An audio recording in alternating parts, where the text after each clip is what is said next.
একটি ছোট্ট গ্রামের নাম ছিল চন্দনপুর। সবুজ গাছপালা আর নদীর কলকল ধ্বনিতে ভরা সেই গ্রামে থাকত এক ছেলেবেলা পাগল শিশু, নাম তন্ময়। তার বয়স মাত্র ৮ বছর, কিন্তু তার কৌতূহল ছিল গ্রামের সব মানুষের থেকেও বেশি। প্রতিদিন সকালে সে স্কুলে যাওয়ার আগে নদীর ধারে যেত, গাছের নিচে বসে পাখিদের গান শুনত, আর পাথর ছুঁড়ে ঢেউয়ের সঙ্গে খেলা করত।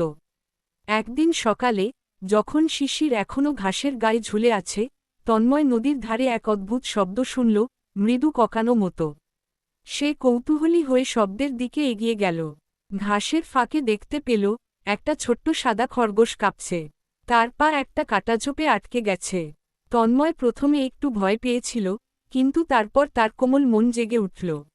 ধীরে ধীরে সে খরগোশটির কাছে গেল, মৃদু স্বরে বলল, ভয় পাস না ছোট্ট বন্ধু, আমি তোর ক্ষতি করব না।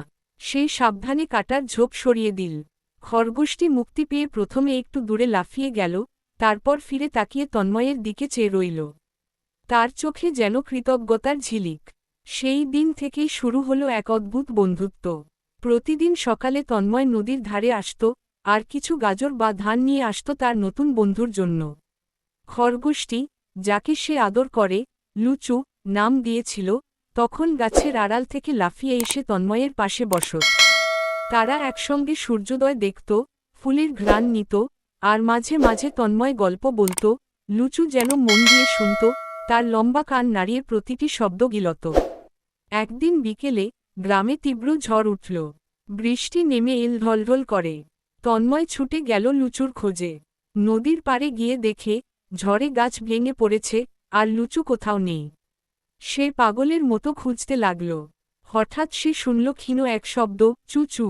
সে দৌড়ে গেল শব্দের দিকে, দেখতে পেল লুচু কাদায় আটকে পড়েছে।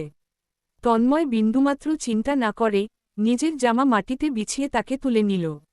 ঝড় শেষে, ভিজে জামাকাপড়ে কাঁপতে কাঁপতে তন্ময় ঘরে ফিরল, লুচুকে নিজের গরম তোয়ালে দিয়ে মুছিয়ে দিল। মা কিছু বললেন না, শুধু তন্ময়ের চোখে সেই সত্যিকারের বন্ধুত্বের আলোক ঝলক দেখে মৃদু হাসলেন। পরদিন সূর্য উঠতেই লুচু জানালার পাশে এসে দাঁড়াল, লাফিয়ে উঠল তন্ময়ের কাঁধে। তারা আবার নদীর ধারে গেল, আগের মতোই। গ্রামের লোকেরা প্রায়ই বলত, ওই ছেলেটা নাকি খরগোশের ভাষা বোঝে। কিন্তু তন্ময় জানত, ওটা ভাষা নয়, ওটা ভালোবাসা।